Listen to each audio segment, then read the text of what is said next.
Welcome to INAN's Student. INAN Student is a platform for law students to come here and deliver a lecture on the topic of their choice. Today we have with us law student Aziza Siddiqui. She is going to speak on the under trial prisoners and their rights. She is from KES Shri Jayantilal H. Patel College of Law. So without wasting further time, I would request her to commence with the lecture. Thank you. When we hear the word prisoner, we immediately think of someone guilty. But today I'm not speaking about convicts. I'm speaking about those who are still waiting for justice. Hello everyone, this is Aziza Siddiqui from KS Shri Jayantilal H. Patel Law College, and today I'm standing before you to share my views on the under trial prisoners. Let me begin with a simple but unsettling question. What is the difference between a convicted criminal and an under trial prisoner? In law, the difference is absolute. One has been found guilty beyond reasonable doubts, the other is presumed innocent. But in reality, the difference often disappears behind prison walls. An under trial prisoner not serving a sentence, yet many spend years in jail, not because they are guilty, but system moves slowly, the bail is unaffordable, and obviously the justice is delayed. For them, punishment begins not after conviction, but at the moment of arrest, and sometimes lasts longer than the maximum punishment for the offense itself. A large number of these individuals are poor and marginalized, illiterate, unaware of their legal rights, unable to afford bail or legal representation. Imagine loss of liberty, separation from family, loss of livelihood, and social stigma. These consequences are suffered without any determination of guilt. The process itself becomes the punishment, isn't it? The framers of our constitution place personal liberty at the highest pedestal. Article 21 does not say that liberty may be taken away conveniently. It says it may be taken away only by a procedure that is just, fair and reasonable. So now the question raises that if an accused person is made to languish in prison for an indefinite period without trial, can such a procedure be called reasonable? No. India has one of the largest prison population in the world. Shockingly, more than 75% of Indian prisoners are under trial. These persons who are kept as prisoners in the prisons are innocent under the eyes of law because they have yet not found to be guilty of any offense. In a system where individual liberty and fundamental rights are so deeply rooted and provided to the citizens, it is a matter of disgrace that we may call our system just and fair. We deprive these people who are innocent under the eyes of law, ironically through law, of their basic rights of liberty. The penal law of our country also seems to be of only a little relief for a person facing trial imprisonment. Just imagine losing years of your life without being declared guilty. This is the reality of under trial prisoners in India. Statistics tell us how many under trials are in jail, and judgment tell us what the law says. But sometimes the reality of under trial detention is best understood through lived experience. So now I will read a few lines from a diary written by Syed Umar Khalid, an under trial prisoner, describing what it means to wait for justice. He writes, on a cold February morning earlier this year, I was taken out from jail in a police van for my first peshi in court since my arrest in last September. Inside the van, cops were having an animated conversation about farmer protest. But after 4 months of captivating, the sight outside was more alluring for me. I could see people going to their offices and children to their schools. There were people in car, houses and on roads. There were people in car, buses and on roads. Some were immersed in their phones while others were busy talking to each other. There was no one watching over them. They were free to go wherever, talk to whomever. It was a fascinating sight, the sight of free people. When I was reminded of the past when I too, like the people I was staring at, had been free. When I entered Tihar jail back in September 2020, the first thing that struck me in eerie stillness. Anybody who has been in the complex will tell you about this eerie stillness.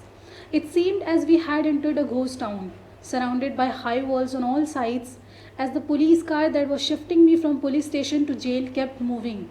The sounds of the outside world slowly started to recede and were overtaken by silence. In my long hours of silence and an otherwise apocalyptic solitude, I keep telling myself not to turn bitter about my circumstances because bitterness would not leave me good for anything productive. Before we move forward, it is important to understand a silent reality of our justice system, the growing number of under trial prisoners in India, and the reasons that push people into this situation. First of all, the power of police to arrest people is very wide, and they arrest people even when they cooperate with the investigation and are not likely to evade trial. This results in unnecessary detention. Many poor people are detained in prisons for alleged involvement in bailable offences, primarily because they are unable to furnish surety.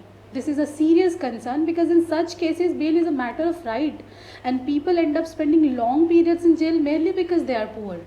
Many prisoners languish in prison because the police do not finish investigation and charge sheet in time and file the charge sheet in time. This is a very serious matter because such people remain in prison without any inkling of police case against them. Many prisoners are charged with non-bailable offences, which is not very serious and is triable by a magistrate. They remain in prison for long period because of delay in trial. Many under trial prisoners are detained in prison for long periods, which in some cases extend beyond the maximum period of imprisonment prescribed for the offence which they are charged. दाग ही रह जाते हैं आखिर में सारे, दाग ही रह जाते हैं आखिर में सारे, जख्मों को तुरपाई जिंदा रखती है, उम्मीदों के आगे पीछे वो भागता फिरता है, उम्मीदों के आगे पीछे वो भागता फिरता है, एक कैदी को सिर्फ सुनवाई जिंदा रखती है. Even though the provisions to avoid unnecessary detention of prisoners have been in existence for years, they are not implemented. That results in a large number of under trial population within prisons. The reasons for non-implementation are known. Most prisoners who are unable to use the provision under Section 167 or 437 subclause 6 are not only aware of their right to seek release but also too poor to furnish surety. It is imperative that the legislature amend these sections on the lines of Section 436 so that poor people may be released on furnishing personal bond in such cases where either the police have not been able to make out any case against them or the trial is not concluded within the stipulated time. In the absence of legislative change, the judiciary must take a proactive role and release such people on personal bonds. Insofar as the non-implementation of liberalized provision under Section 436 or the bail provision under Section 436A is concerned, the primary reason is the lack of awareness among the under trial prisoners. Although some high courts have issued direction for the release of under trial prisoners under these sections, substantive results are yet to be seen. Moving forward, we will discuss about right of under trial prisoners. The most important right of under trial prisoner is the right to speedy trial, guaranteed under Article 21 of the Constitution. In the landmark case of Hussain Ara Khatun versus State of Bihar, the Supreme Court was shocked to discover thousands of under trial prisoners rotting in jail for years without trial. The court then held that a speedy trial is not a luxury but a fundamental right. Yet even today, countless under trials spend years behind bar waiting for justice. As rightly said, justice delayed is justice denied. Another very important right is right to bail. The Supreme Court has repeatedly stated that bail is the rule, jail is the exception. Detention before conviction must be used sparingly, especially when the trial is likely to take a long time. A very recent example of an under trial prisoner is Manish Sisodia, former Deputy Chief Minister of Delhi. He was arrested in 2023 in connection with the alleged Delhi excise policy scam and remained in judicial custody for more than 17 months without conviction. During this period, his trial did not even begin, yet he continued to remain in jail. Ultimately, in 2024, the Supreme Court granted him bail, clearly observing that prolonged incarceration of an under trial violates the right to personal liberty under Article 21. This case is significant because it shows that even educated, influential individual can spend long periods in prison as an under trial. One can just only imagine the situation of poor and illiterate prisoners who do not have access to competent legal aid. Under 436A of the Criminal Procedure Code, if an under trial has already spent half of the maximum punishment prescribed for the offence in jail, he or she must be released on bail. Although this section was introduced to prevent endless detention of under trial prisoners, the ground reality tells a different story. Many under trials are unaware of their rights, legal aid system remain overburdened, jail records are poorly maintained, and release is not automatic. As a result, even a law meant to safeguard liberty often remain confined to statute books, while under trial prisoners continue to remain behind bars. The Supreme Court in Ramamurthy vs. State of Karnataka observed that there were 9 major problems affecting the prison system in India, which requires immediate action. This includes overcrowding, delay in trial, torture and ill treatment, neglect of health and hygiene, insubstantial food and adequate clothing, prison voices, deficiency in communication, streamlining of jail visits and management of open air prisons. The solution to problem of overcrowding does not lie in the opening of bigger prisons but changing the attitude and the mindset of the administrator that people living behind the bar are also human beings. This attitudinal change in the prison administration will solve most of the problem raised above. Recently, the former Chief Justice of India, Justice D.Y. Chandrachud said, bail before conviction should be a matter of right, but asserted that it is a court's duty to examine a case in depth when national security is involved before granting such a relief. He said that our legal system is based on the presumption that every accused is innocent until proven guilty. And if someone remains an under trial prisoner for 5, 7 or even more years without conclusion of trial, there is no fair way to compensate them later for the time lost. In such cases, if there is no real likelihood of speedy trial, bail should not be treated as an exception but as a right. Sir explained with an example.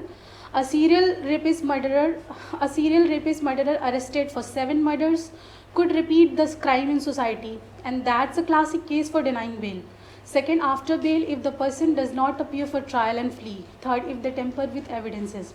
If none of these exceptions apply, bail is the rule. The problem today is that national security law replaces innocence with guilt. Court must check if national security is truly involved and if detention is proportional. Otherwise, people rot in jail for years. If we go by the philosophy that culprits are victims of their own circumstances, then the best way of reducing reoffending is by ensuring that the prisoners are able to get back to wider community as useful and law-abiding citizens. This is only possible if they have a job and a home to go back to. For this, there needs to be a behavioral changes in the prison administration. Once this change is administered in society, issues that are raised in the paper will automatically be solved. It is a high time that central government take positive steps in consultation with the state government in fast tracking all type of criminal cases so that the criminal justice is delivered timely and expeditiously, and basic human rights of an under trial prisoner is protected. Expand your vision and see inside every culprit a victim is crying for help. If you heal the victim, you will eliminate crime from planet. I leave you with a Farsi poem by Maulana Jalaluddin Muhammad Balkhi, or otherwise known as Rumi.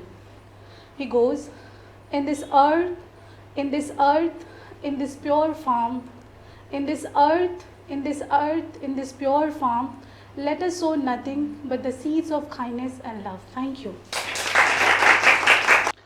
Aziza, thank you very much, because you had touched a good topic, that rights of under trial prisoners, and the ending was really good.